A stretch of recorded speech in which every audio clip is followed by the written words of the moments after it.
اعوذ باللہ من الشیطان الرجیم بسم اللہ الرحمن الرحیم۔ ہم جب بھی کوئی نئی کتاب اپنے سامنے پاتے ہیں تو انسان کی یہ کوشش ہوتی ہے کہ سب سے پہلے تو اس کتاب کی فہرست کو ذرا دیکھ لے کہ اس کتاب کے اندر جو مضامین ہیں تو وہ کون کون سے ہیں، اور دوسرے نمبر پہ ہم یہ دیکھتے ہیں کہ جس مصنف نے یہ کتاب لکھی ہو تو اس نے اس کے ابتداء کے اندر اپنی اس کتاب کے لکھنے کے حوالے سے اس کی غرض و غایت کیا تھی، اس کتاب کا مقصد کیا تھا۔ تو آج ہم اللہ کے اس عظیم الشان کتاب کا تذکرہ کرنے چلے ہیں جسے ہم قرآن مجید کے نام سے جانتے ہیں۔ اس کا بالکل آغاز اللہ تعالیٰ نے بسم اللہ الرحمن الرحیم سے کیا، اور علماء یہ لکھتے ہیں کہ جب آپ کسی بھی چیز کا آغاز اللہ کے اس نام سے کرتے ہیں تو اس سے 2-3 فائدے ہمیں حاصل ہوتے ہیں۔ سب سے پہلا فائدہ تو یہ ہمیں حاصل ہوتا ہے کہ انسان جب کوئی کام شروع کرنے لگتا ہے تو وہ اچھا کام شروع کرتے ہوئے وہ برے کاموں کی طرف اس کا جو ذہن ہے وہ نہیں جاتا۔ دوسری بات یہ ہے کہ اس کی ذہنیت صحیح سمت کی طرف اس کی رہنمائی کرتی ہے،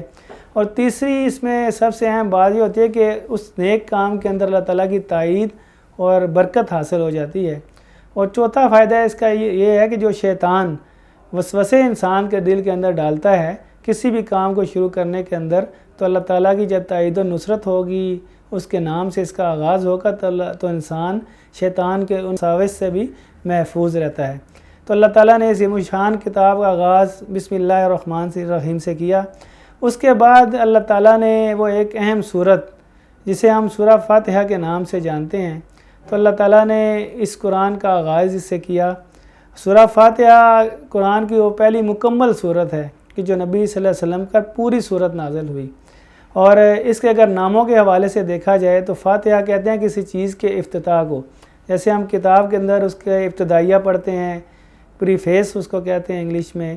یا لوگ اس کو دیباچہ بھی کہتے ہیں کہ جس کے اندر کتاب کا پورا لب لباب نظر آتا ہے۔ تو سورہ فاتحہ کو قرآن کا دیباچہ کہہ سکتے ہیں، آغاز کلام آپ کہہ سکتے ہیں کہ جس کے اندر اللہ تعالیٰ نے وہ مقصد بیان کر دیا کہ جس کے لیے اللہ تعالیٰ نے اس پوری کتاب کو نازل کیا۔ پھر اس کے نام بھی مختلف علماء نے لکھے ہیں، جیسے کہتے ہیں کہ سورہ فاتحہ کو فاتحۃ الکتاب اور الکتاب اور 7 مثانی، یعنی 7 بار دہرائی جانے والی آیات۔ اور اس کی فضیلت میں علماء نے یہ لکھا ہے کہ بار بار دہرائی جاتی ہیں۔ کیسے دہرائی جاتی ہیں کہ ہم اپنی نمازوں کے اندر اس کو دہراتے ہیں۔ 5 وقت ہم جب نماز پڑھتے ہیں تو اس کے بغیر ہماری نماز مکمل نہیں ہوتی۔ تو اللہ تعالیٰ نے اللہ کے نبی صلی اللہ علیہ وسلم کو یہ ارشاد فرمایا کہ اللہ نے اپنے نبی کو 2 نور عطا کیے، ایک سورہ فاتحہ اور ایک سورہ بقرہ کا آخری رکوع۔ تو اللہ تعالیٰ نے یہ اپنے نبی کو یہ آخری 2 نور عطا کر دیے۔ اور آپ یہ دیکھیں کہ جو صورت جس کے بغیر نماز مکمل نہیں ہوتی اتنی اہمیت رکھتی ہے، تو اس کو سمجھنا کتنا ضروری ہے۔ تو آج ہم سورہ فاتحہ کو سمجھنے کی کوشش کریں گے، اور اللہ تعالیٰ نے کہا کہ جو بندہ سورہ فاتحہ پڑھ کے کوئی دعا کرتا ہے تو اللہ تعالیٰ اس کی دعاؤں کو قبول کرتا ہے۔ تو اس صورت کی اتنی اہمیت ہو، فضیلت ہو، تو اس کو سمجھنا میرے اور آپ کے لیے کتنا ضروری ہے۔ سورہ فاتحہ کے 4 حصے ہیں، ان 4 حصوں کے اوپر ہم غور کرتے ہیں، آج اس کو سمجھنے کی کوشش کرتے ہیں۔ آیت نمبر 1 سے لے کے 4 تک تو یہ اللہ تعالیٰ نے کہا کہ یہ آداب دعا ہیں، اور آیت نمبر 5 کے اندر وہ استحقاق ہے کہ جس سے ہم دعا کر رہے ہیں اس کا حق ہے اسی سے دعا کی جائے۔ آیت نمبر 6 اصل میں وہ بنیادی دعا ہے کہ جو ہم اس سورہ فاتحہ کے اندر اللہ سے مانگتے ہیں، اور آیت نمبر 7 کے اندر اس دعا کی وضاحت ہے۔ تو یہ 4 حصے سورہ فاتحہ کے ہیں، آج ہم اس پہ غور کرتے ہیں۔ سب سے پہلے ہم اللہ سے یہ دعا کرتے ہیں کہ آداب اللہ نے ہمیں سکھائے کہ ہم جب کسی سے التجا کرتے ہیں تو فوراً اس سے تقاضا نہیں شروع کرتے، پہلے ہم اس کی تعریف بیان کرتے ہیں۔ تو ہم اللہ سے یہ کہتے ہیں کہ الحمدللہ رب العالمین، کہ دنیا کے اندر جتنی تعریفیں بھی ہیں سب کی سب اللہ رب العالمین کے لیے ہیں۔ وہ ایک عالم کا رب نہیں ہے بلکہ تمام عالمین کا رب ہے۔ اس وقت ہماری نظروں کے سامنے کچھ عالم موجود ہوں گے، ہم دیکھتے ہیں کہ نباتات ہیں، جمادات ہیں، انسان ہیں، پرندے ہیں، حیوانات ہیں، سارے جو ہماری نظروں کے سامنے ہیں، اور بہت سارے ایسے مخلوقات ہیں جو ہماری نظروں سے اوجھل ہیں۔ اللہ تعالیٰ ان کا بھی رب ہے، ان کا بھی پالنے والا ہے۔ اللہ تعالیٰ ان کی نگہداشت کرنے والا ہے، ان کی نشو و نما کرنے والا ہے، تو اس معنی میں اللہ تعالیٰ رب العالمین ہے، تمام عالمین کا رب ہے، اور جتنی بھی تعریفیں سب تعریفیں اللہ تعالیٰ کے لیے ہیں۔ اس کے بعد اللہ تعالیٰ نے کی اگلی صفت ہم بیان کرتے ہیں کہ الرحمن، اللہ تعالیٰ رحمان ہے اپنے تمام بندوں کے اوپر، کہ وہ بندے بھی کہ جو اس کا کہنا نہیں بھی مانتے تو دنیا کے اندر اللہ تعالیٰ ان کو بھی نوازتا ہے، اگر وہ محنت کرتے ہیں تو اللہ تعالیٰ ان کو اس کو صلہ عطا کر دیتا ہے۔ اس کے بعد اللہ تعالیٰ کی اگلی صفت بیان اللہ نے یہ کی کہ الرحیم، کہ وہ رحمان تو ہے ہی ہے، لیکن اس کی جو رحیم کی صفت ہے وہ دائمی صفت ہے۔ وہ اللہ تعالیٰ نے کہا کہ جیسے ہم کسی کو کہتے ہیں کہ بڑا سخی ہے، تو ویسے ہم اس کو کہتے ہیں وہ سخی بھی ہے اور داتا بھی ہے۔ اگر کوئی بندہ گورا ہو تو ہم اس کے ساتھ اضافہ کرتے ہیں یہ گورا چٹا ہے، تو ہم اسی طرح اللہ تعالیٰ کے لیے جب کہتے ہیں رحمان تو ساتھ یہ کہتے ہیں کہ وہ رحیم ہے، اور یہ رحیم کی صفت اللہ تعالیٰ نے اس کے اندر اضافے کی صورت میں رکھی ہے۔ اس کے بعد اللہ تعالیٰ نے کہا کہ مالک یوم الدین، ہم اللہ سے دعا کرتے ہیں کہ اللہ تو رحمان بھی ہے، تو رحیم بھی ہے، لیکن ساتھ تو اس یوم جزا کے دن کا مالک بھی ہے، تو منصف بھی ہے، کہ جو انسان دنیا میں جو عمل بھی کرے گا تو آپ انصاف کا معاملہ کریں گے، آپ نا انصافی کا معاملہ نہیں کریں گے۔ ایک بندہ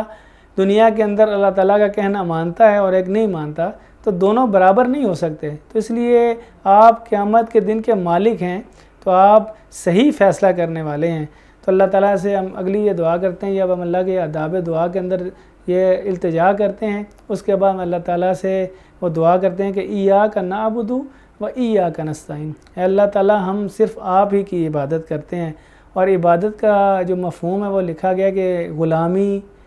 اطاعت، پوجا، پرستش، ہر معنی میں ہم اللہ تعالیٰ کی عبادت کرتے ہیں۔ اور غلام کی کیا حیثیت ہوتی ہے کہ جب آپ کسی کے غلام ہوتے ہیں تو آپ نے اپنے آقا کا کہنا ماننا ہے۔ جب آپ نے کہا کہ لا الہ الا اللہ محمد رسول اللہ، تو آپ نے ہر چیز کی نفی کر دی کہ اللہ تو ہی معبود ہے اور محمد صلی اللہ علیہ وسلم کے رسول ہیں۔ ہم نے آپ کو آپ کی غلامی میں اپنے آپ کو دے دیا ہے۔ پوجا پرستش کی جتنی بھی صورتیں موجود ہیں دنیا کے اندر، سب کی سب آپ کے لیے ہیں، اور ہم دنیا کے اندر کسی اور سے مدد طلب نہیں کرتے۔ اللہ نے کہا کہ جب میرے بندے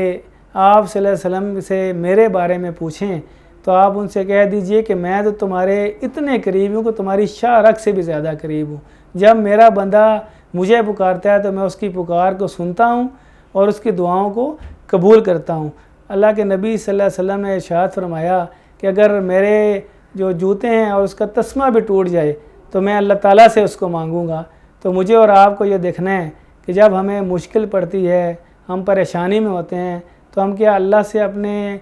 چیزوں کو مانگتے ہیں، اللہ تعالیٰ کے حضور کھڑے ہو جاتے ہیں۔ تو سب سے بہترین طریقہ اللہ کے حضور کھڑا ہو جانے کا وہ نماز ہے۔ نماز کے اندر اللہ تعالیٰ کے حضور کھڑے ہو جائیں اور اپنی کمزوریوں کی، اپنی نااہلیوں کا اس کو مانیں، اس کے بعد اللہ سے اپنی مدد کی، اللہ سے دعا کریں۔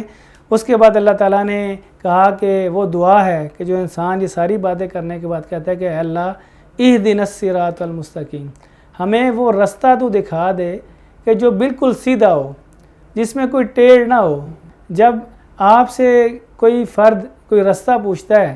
تو رستے دو طرح کے جانے والے، ایک بالکل سیدھا رستہ جانے والا ہے، آپ اس کو سمجھائیں گے تو وہ سیدھا چلا جائے گا۔ ایک ٹیڑھا رستہ ہوگا کہ چند گلیاں گھوم کے جانے والا ہوگا، پہنچ تو وہ جائے گا اپنی منزل پہ لیکن پریشان ہو کے جائے گا۔ تو انسان اللہ سے یہ دعا کرتا ہے کہ اللہ مجھے وہ تو رستہ بتا جو تیرے پاس سیدھا پہنچنے والا ہو، مشکل میں ڈالنے والا نہ ہو۔ تو اللہ تعالیٰ نے پھر آگے اس کی وضاحت کی ہے کہ وہ کون سا رستہ ہو کہ صراط الذین انعمت علیہم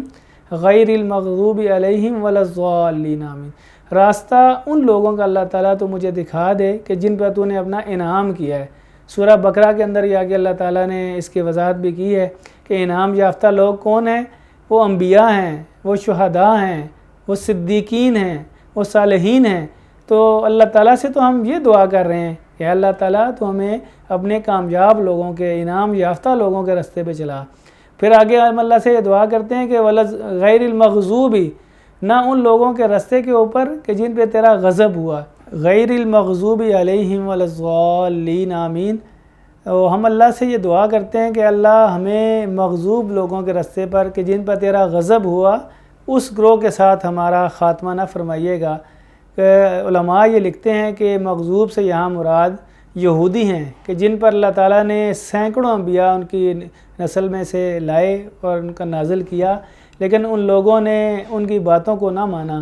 اور جب وہ امامت کے مرتبے و فائز سے تو پھر اللہ تعالیٰ نے ان سے وہ چھین لیا اور امت مسلمہ کے حوالے کر دیا، تو وہ قیامت تک مغضوب قوم میں شامل ہو گئے۔ پھر آخر میں ہم اللہ سے یہ دعا کرتے ہیں کہ وَلَضَّالِّينَ، کہ اللہ تعالیٰ نہ گمراہوں کے رستے پہ ہمیں تو چلا۔ اور یہاں علماء یہ لکھتے ہیں کہ گمراہ سے مراد وہ عیسائی ہیں کہ جن کے پاس اللہ کی کتاب موجود تھی، حضرت عیسیٰ نے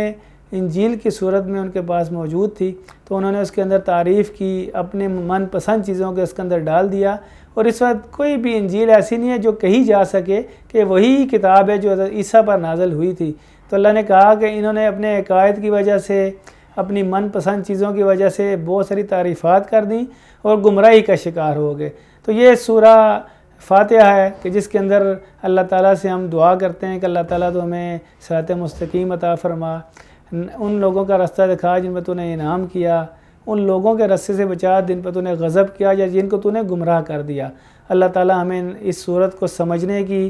اس پر غور و فکر کرنے کی، اس پر عمل کرنے کی توفیق عطا فرمائے۔ السلام علیکم ورحمۃ اللہ وبرکاتہ۔